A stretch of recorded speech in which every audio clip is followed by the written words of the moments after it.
자, 여러분 안녕하십니까. 크립토 토마토입니다.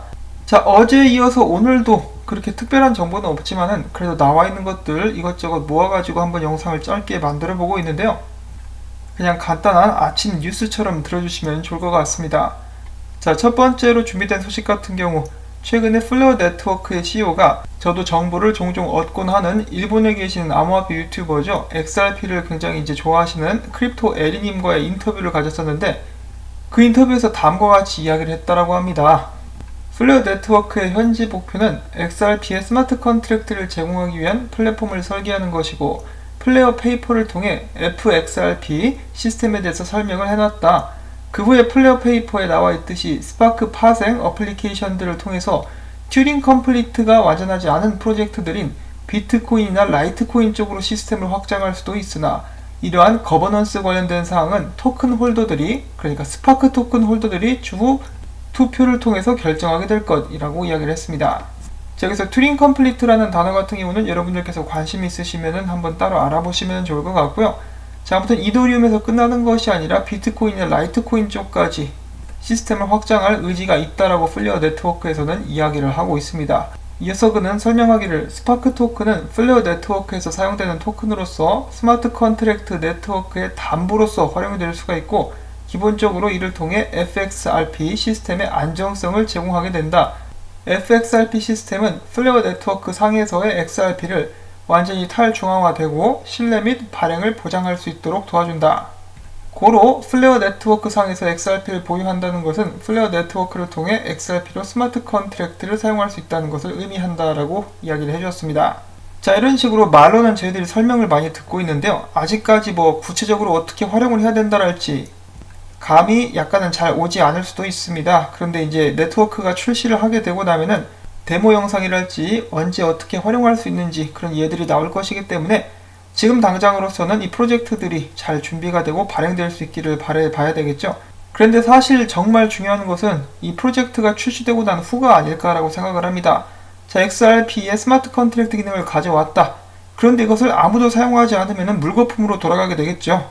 스파크 토큰 가치도 마찬가지입니다. 이 프로젝트가 성공적으로 활용이 되어야만 가치가 올라갈 것이라고 예상을 해볼 수가 있기 때문에 부디 리플사에서 이러한 부분들을 잘 활용할 수 있는 프로젝트라든지 사용 예를 미리미리 준비를 해놓을 수 있기를 바라봅니다.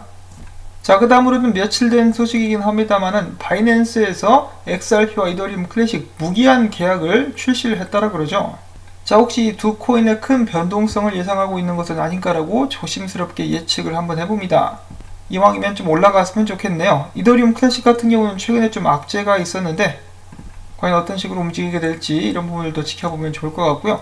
아무런 의미 없이 두 코인을 선정해가지고 새로운 거래 서비스를 출시하지는 않았겠죠.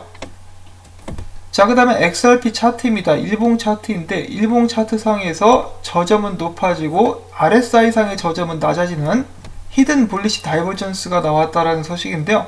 이것을 통해서 XRP 가격이 조금 더 올라갈 수 있을 가능성이 높다라고 하니까 한번 살짝쿵 기대를 해보도록 하겠습니다.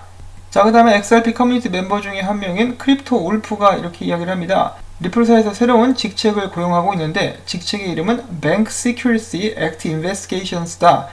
자, 이 법안 같은 경우는 미국 내 금융기관들이 미국 정부를 도와서 자금 세탁 등의 범죄를 예방하도록 조치를 하는 그런 법률이라고 하는데요.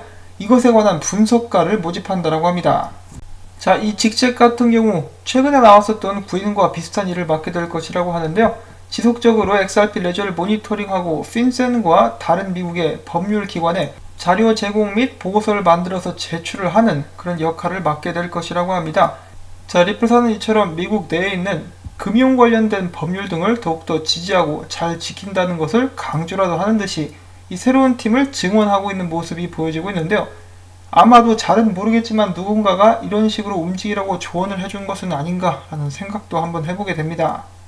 부디 이렇게 노력을 하는 만큼 미국 정부나 정부 기관들로부터 신뢰를 좀 많이 얻어가지고 사업을 진행을 해가는데 더욱더 탄력을 받을 수 있기를 바라봅니다.